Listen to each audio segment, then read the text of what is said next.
Hello friends, আজ আমি আপনাদের সামনে একটি মজার ভিডিও নিয়ে হাজির হয়েছি। আমাদের আজকের ভিডিওর বিষয়টি হলো একটি ইউনিক টেকনিকের মাধ্যমে শুধুমাত্র 2 অঙ্ক বিশিষ্ট সংখ্যার বর্গ নির্ণয়। 79 তার স্কয়ার। তাহলে আমরা প্রথমে এই 9 বর্গ করব, অর্থাৎ 9 গুণ 9, 9 নং 81, 81-র 1 বসাবো।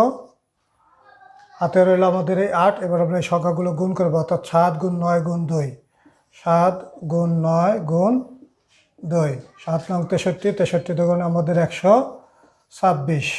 হাতে আছে 8, যোগ করে দিলে 134-এর 4, হাতে থাকে আমাদের 13। এবার 7-এর বর্গ করব, 7 গুণ 7, 7 7 49, হাতে থাকে আমাদের 13, যোগ করব 12, 62-এর 62। তাহলে এটাই আমাদের অ্যান্সার। সংখ্যা 19 তার স্কয়ার। প্রথমে আমরা এই 9-এর বর্গ লিখব। 9-এর বর্গ মানে কি? 9 গুণ 9, 9 নং 81, 81-র এই 1 লিখব। এখন আমাদের হাতে রইল 8। এবার আমরা 1, 9 এবং এই 2 গুণ করব। 1 গুণ 9 গুণ 2, তাহলে আমাদের হচ্ছে 9 দুগুণে 18, 18 আমাদের হাতে আছে 8, 18 আর 26-এর 6, হাতে থাকে আমাদের 2। এবার আমরা এই 1 1 গুণ করব। 1 গুণ 1 সমান 1, হাতে আছে আমাদের 2, তাহলে 2 আর 1-এ 3, এটাই আমাদের অ্যান্সার। 34 স্কয়ার। তাহলে আমরা প্রথমে এই 4-এর স্কয়ার দিব। 4 গুণ 4, 4 4 16, 16-র 6 লিখব।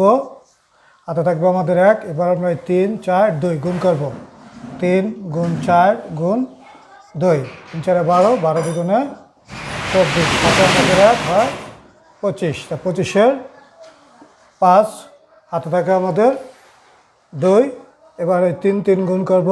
3 গুণ 3, 3 3-কে 9, হাতে আমাদের 2, হলো 11। তাহলে আমরা এখানে লিখে দিব 11, এটাই আমাদের অ্যান্সার। এভাবে খুব সহজে আমরা এই বর্গগুলো করতে পারি।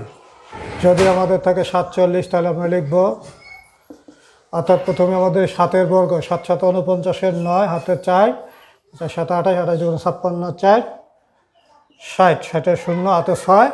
এবার আমরা 4 4 গুণ করব। 4 4 16 আর 6 22, এটাই আমাদের অ্যান্সার। এভাবে খুব সহজে আমরা এই বর্গগুলো করতে পারি। আশা করি বিষয়টি ক্লিয়ার হয়েছে। সবাইকে ধন্যবাদ।